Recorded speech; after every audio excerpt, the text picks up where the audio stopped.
નર્મદે હર. આજે 26/1/2021 અને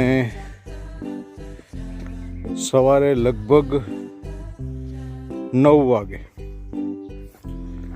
અનસુયા માતાજીથી નીકળ્યો. ડેસ્ટિનેશન એટલે ડેસ્ટિનેશન જેવું કંઈ રહ્યું નથી. તકલીફ એ છે આપણે નક્કી કરો છો અને વચ્ચે ક્યાંય રહી જવું પડે છે. કોઈ પણ નર્મદે હર મહારાજ આગ્રહ કરે કે રોકાઈ જાઓ અને આપણે રોકાઈ જઈએ છીએ. એટલે ડેસ્ટિનેશન ન કહેવાય પણ ચાણોદ 12 કિલોમીટર છે એમ મહારાજે વાત કરી.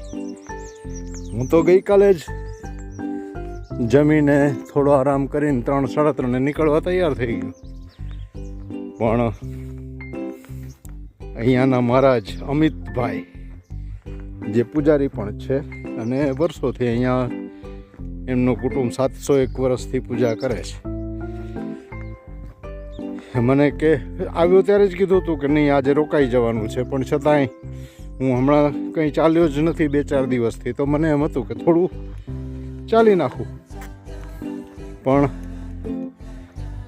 એમણે નીકળો ત્યારે 3-3:30 થયા હશે.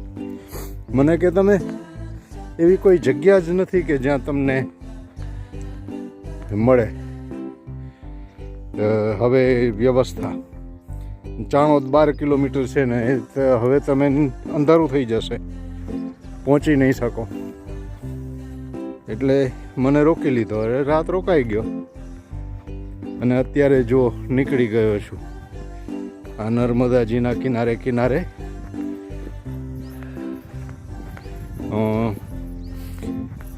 ભાઈ આગળ યોગી અભનવ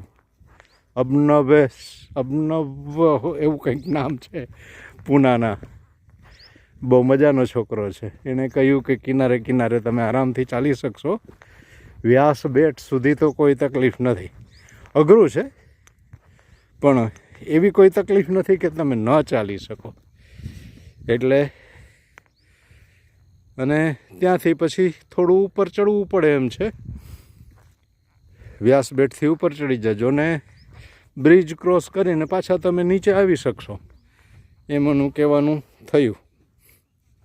એટલે હું જોઉં છું આજે પણ 12 કિલોમીટર થઈ શકશે તો આજે એ ચાલી નાખવું છે.